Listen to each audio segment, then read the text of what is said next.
जय हिंद दोस्तों अगर आप यूपी होमगार्ड 2025 का एग्ज़ाम देने वाले हैं तो ये बेसिक जानकारी आपको होना बहुत ज़रूरी है।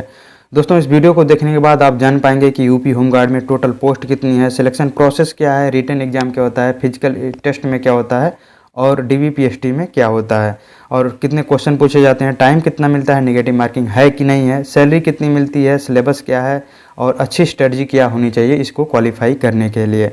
तो हम स्टार्ट करते हैं। यूपी होमगार्ड की बेसिक जानकारी।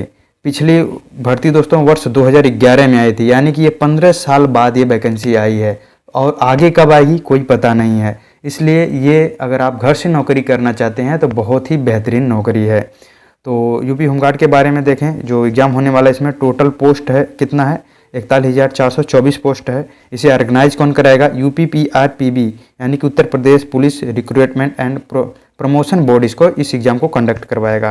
पोस्ट का नाम क्या है? यूपी होमगार्ड इस पोस्ट का नाम है। सिलेक्शन प्रोसेस 3 स्टेज में होता है। पहला स्टेज होता है रिटन एग्जाम या OMR based test. Objective question आपको दिया जाता है, उसको आप OMR में सही प्रश्नों को उत्तर भरना होगा, ये यानी कि ये ऑफलाइन पेपर होगा।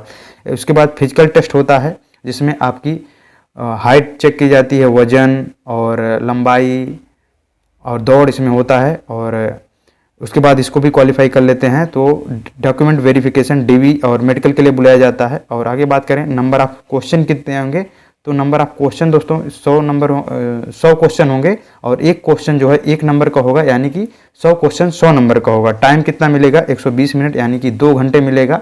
तो इतना समय बहुत ही पर्याप्त है GS के 100 प्रश्नों को हल करने के लिए। आप 1 घंटे में आराम से कर सकते हैं। नेगेटिव मार्किंग की बात करें तो इसमें कोई नेगेटिव मार्किंग नहीं है। आगे हम बात करते हैं दोस्तों शैक्षिक योग्यता क्या होनी चाहिए। आपके पास अगर कोई कैंडिडेट जो है वो 10वीं कक्षा उत्तीर्ण किया है तो वो इस फॉर्म को डाल सकता है। उसकी न्यूनतम आयु वो 18 वर्ष होनी चाहिए और अधिकतम आयु 30 वर्ष का होना चाहिए। अगर वो SC ST और OBC से है उसे 5 वर्ष की छूट भी मिलती है, यानी कि वो 35 वर्ष तक इस फॉर्म को डाल सकता है। आयु का आधार दोस्तों 1 जुलाई से किया जाएगा, ठीक है। और वेतन की बात करें दोस्तों तो आप जानते हैं कि वेतन होमगार्ड की जो नौकरी है वो पुलिस और SI यानी कि दरोगा की तरह वो अस्थाई नहीं होता है। इसमें जब सरकार को ज़रूरत होती है सेवाओं के लिए तो होमगार्ड की सेवाएं लेता है और जितने दिन वो अपनी सेवाएं देता है उसी के अनुसार प्रतिदिन के हिसाब से उसको 600 रुपया मिलता है और उसके साथ साथ सरकार द्वारा उसे महंगाई भत्ता भी दिया जाता है। अलग अलग जनपदों की रिक्त पदों के अनुसार भर्ती होगी, यानी कि हर जिले में अलग अलग पदों की संख्या है, रिक्त पदों की संख्या अलग अलग है। और जैसे एग्जाम्पल के रूप में बात करें तो आगरा में दोस्तों ये 1232 पोस्ट है टोटल। और इसमें दोस्तों ये 1232 पोस्ट जो अलग अलग वर्गों के लिए अलग अलग है, डिवाइड है। तो जैसे सामान्य वर्ग के लिए 495 सीट है और SC के लिए 258 सीट है और ST के लिए 24 सीट है और OBC के लिए 332 सीट है और EWS के लिए 123 सीट है। इसी तरह से हर जिले में यानी कि यूपी के 75 जिले में सीटों की संख्या अलग अलग है, अलग अलग सीट है और उन जितनी सीट है वो अलग अलग वर्गों के लिए जो है डिवाइड किया गया है। जैसे फिरोजाबाद की बात करें तो इसमें 484 सीट है और मैनपुरी की बात करें तो 383 सीट है और मथुरा की बात करें तो 389 सीट है और अलीगढ़ की बात करें तो 853 सीट है। इसी तरह से हर जिले में अलग अलग वैकेंसियां हैं, उसको अलग अलग वर्गों में डिवाइड किया गया है।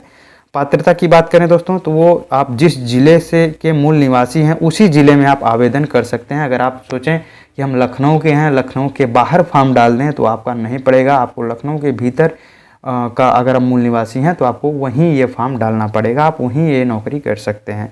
महिला आरक्षण इसमें दोस्तों ये 20% हॉरिजॉन्टल आरक्षण दिया गया है महिलाओं के लिए, यानी कि इसका 20% का हॉरिजॉन्टल आरक्षण का क्या मतलब है, यानी कि 100 सीट है उसमें 20% जो है महिलाओं के लिए रिजर्व है। अलग अलग वर्गों की जो महिलाएं हैं उनके लिए 20% सीटें रिजर्व किया गया है। और अगर आप NCC किए हैं, स्काउट गाइड में भाग लिए हैं, उसका प्रमाण पत्र आपके पास है तो उसको भी आपको अलग अलग नंबर मिलेगा, कुछ प्रिफ्रेंसेज आपको मिलेगा उसको।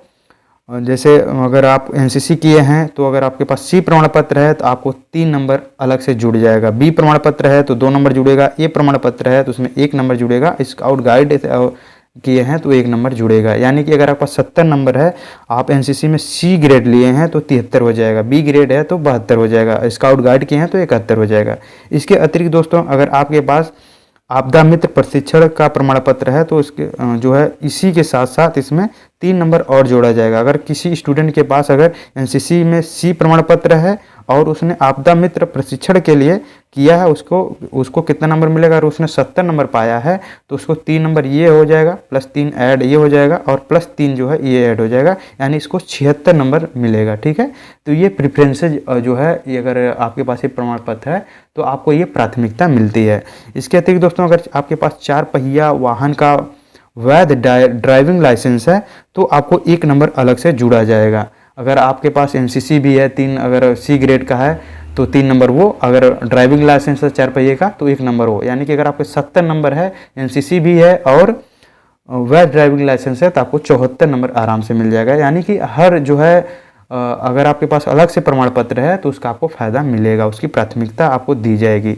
हम आगे बात करते हैं आवेदन के बारे में।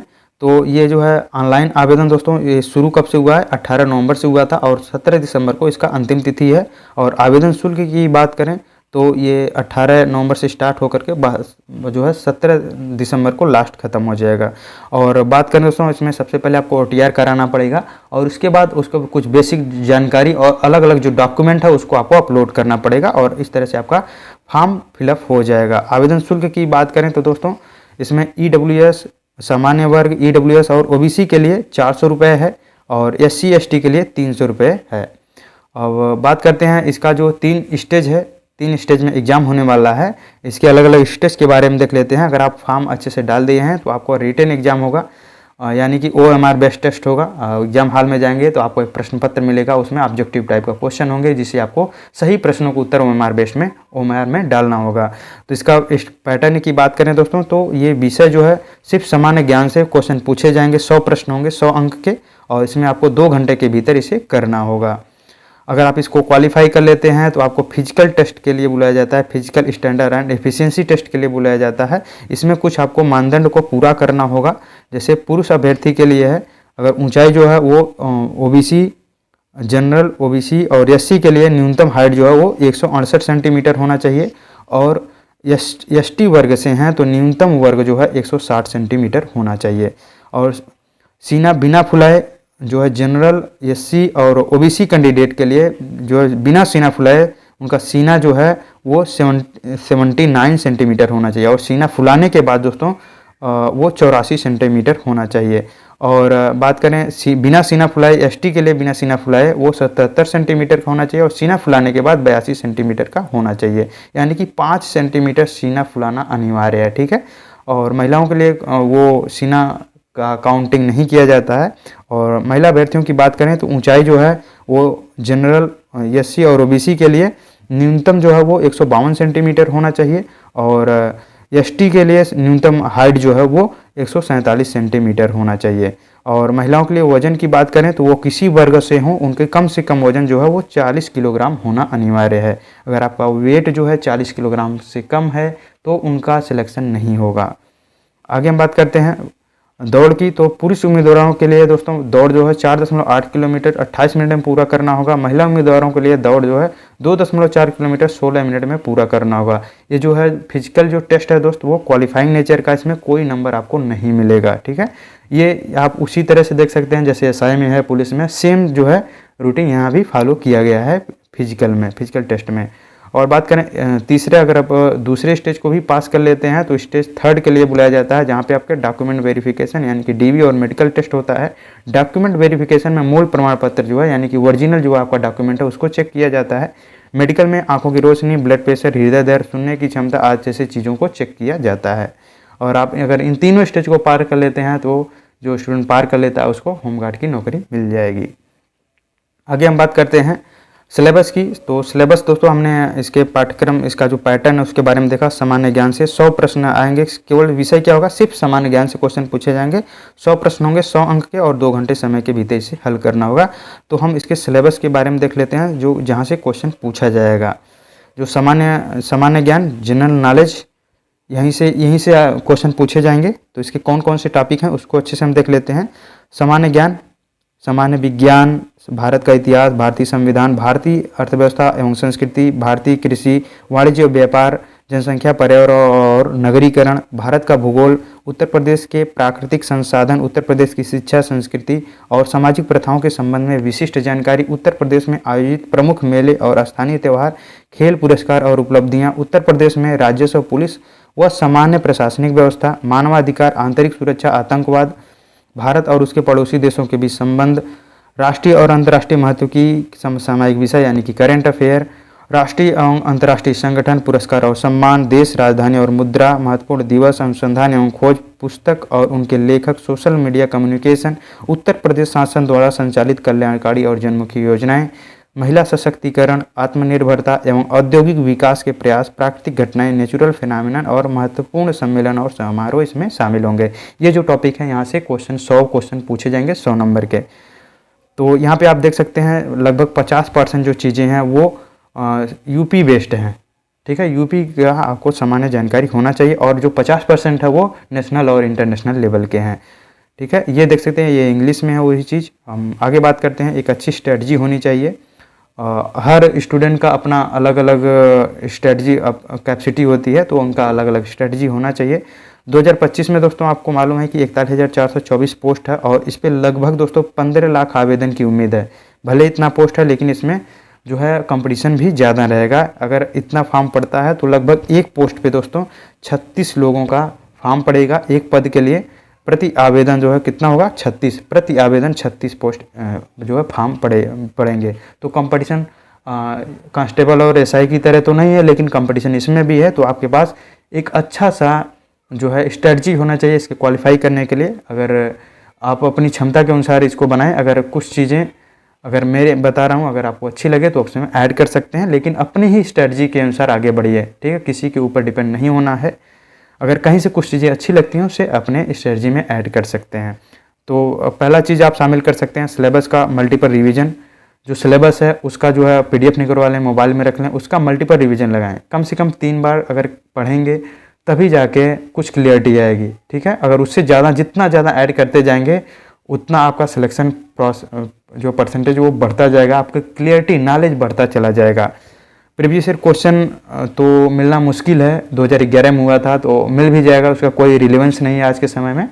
तो जो एसआई का और कांस्टेबल का प्रीवियस ईयर क्वेश्चन है उसको आप हल करिए, क्योंकि आयोग वही आयोग करवा रहा है, तो उसी तरह के क्वेश्चन यहाँ भी पूछे जाएंगे। अलग अलग प्लेटफॉर्म दोस्तों मॉक टेस्ट हल करवाएंगे, तो उसको भी आप हल कर सकते हैं। स्ट्रेटजी की बात करें तो हर स्टूडेंट की अपनी पढ़ने की क्षमता अलग है, बैठने की क्षमता अलग है, सोचने की क्षमता अलग है। तो अपने अनुसार एक स्ट्रेटजी बनाएं और पूरे अनुशासन और समर्पण के साथ उस स्ट्रेटजी को पूरा करें, तो आपको सिलेक्शन से कोई नहीं रोक सकता। ठीक है, हम आगे बढ़ते हैं। दोस्तों आपको हमारे चैनल के द्वारा कुछ चीज़ें आपको जैसे 50 से 60 क्वेश्चन का प्रिपरेशन में आपका मदद होगा। ठीक है, UPPRPB जो आयोग है, बोर्ड है जो एग्ज़ाम को करवाएगा, और वही दोस्तों जो है जो पुलिस की वैकेंसियां हैं जैसे ESI हो गया, ESI constable, jail warden, radio operator, computer operator, ये जो जितनी पुलिस की वैकेंसियाँ है यही बोर्ड करवाता है, UPPRPB। ठीक है, तो इस पे हम अभी इनका जो है प्रीवियस ईयर क्वेश्चन, ये जितने एग्जाम हुए हैं उनका हम प्रीवियस ईयर क्वेश्चन सॉल्व कराएंगे संविधान और सामान्य ज्ञान पर, एसआई के लिए और कांस्टेबल के लिए। तो सामान्य ज्ञान देखिए दोनों में कॉमन है, तो जो है होमगार्ड में भी कॉमन है सामान्य ज्ञान, तो ये आपको भी हेल्प करेगा। अगर कोई स्टूडेंट जो है एसआई का या पुलिस का और होमगार्ड की तीनों वैकेंसियाँ तीनों एग्जाम में शामिल होना चाहता है, तो ये जो है वीडियो उसके लिए रामबाण है, एक तीर से 3 निशाना लग सकता है। ठीक है, क्योंकि बोर्ड वही है, क्वेश्चन का लेवल वही रहेगा और क्वेश्चन भी उसी तरह से पूछे जाएंगे। तो इसमें दोस्तों जो जितना भी अभी तक एग्जाम करवाया है आयोग जो है, वहाँ से उसका प्रीवियस ईयर क्वेश्चन को हम चैप्टर वाइज हल करवाएंगे। ठीक है, उसके साथ साथ जो सिलेबस है उसको भी हम उसमें ऐड करेंगे, ताकि आपका सिलेबस के साथ साथ प्रीवियस ईयर क्वेश्चन के साथ साथ आपका सिलेबस भी तैयार हो जाए। तो अगर आप होमगार्ड में फॉर्म डालने वाले हैं तो इस चैनल को सब्सक्राइब कर सकते हैं, जिससे हम जो भी वीडियो डालें वो आपके तक पहुंच सके। ठीक है, तो दोस्तों इस वीडियो में हमने यूपी होमगार्ड के बारे में क्या क्या देखा कि टोटल पोस्ट कितना है, सिलेक्शन प्रोसेस क्या है, क्वेश्चन कितने पूछे जाएंगे, टाइम कितना मिलेगा, निगेटिव मार्किंग है कि नहीं है, सिलेबस के बारे में देखा, बेस्ट स्ट्रेटजी क्या होनी चाहिए सफलता के लिए। तो ये सारी चीज़ें हमने देखा। एक लाइन के साथ इस वीडियो को हम अंत करते हैं। अभ्यास में जितना अधिक पसीना बहाते हैं युद्ध में उतना ही कम खून बहाना पड़ता है। दोस्तों आपने देखा होगा कोई भी युद्ध होता है उसके पहले भी बहुत सारी एक्सरसाइज करवाई जाती है, ताकि जब जितना ही ज़्यादा एक्सरसाइज करवाई जाता है उससे उससे जो है अगर युद्ध होता है उसमें सफलता का जो है परसेंटेज बढ़ जाता है। और इसी तरह से क्रिकेट हो चाहे कोई स्पोर्ट का खेल हो, प्रोग्राम होता है फाइनली जो फाइनल होता है उससे पहले लोग बहुत ही प्रैक्टिस करते हैं, तब जाकर वो सफलता उनको मिलती है। जो सफल होता है ना, जो सफल हुआ है वो सफल ऐसे नहीं हुआ है, वो बहुत ही अभ्यास किया वहाँ तक पहुँचने के लिए। तो अगर आप भी अगर सिलेबस का प्रीवियस ईयर क्वेश्चन को मॉक टेस्ट लगाते हैं तो आपको एग्ज़ाम के पहले अगर ये सब काम करते हैं तो जिस दिन आपका एग्ज़ाम होगा उस दिन आपको सफलता से कोई नहीं रोक सकता। तो इसी के साथ इस वीडियो का अंत करते हैं। Thank you. जय हिंद।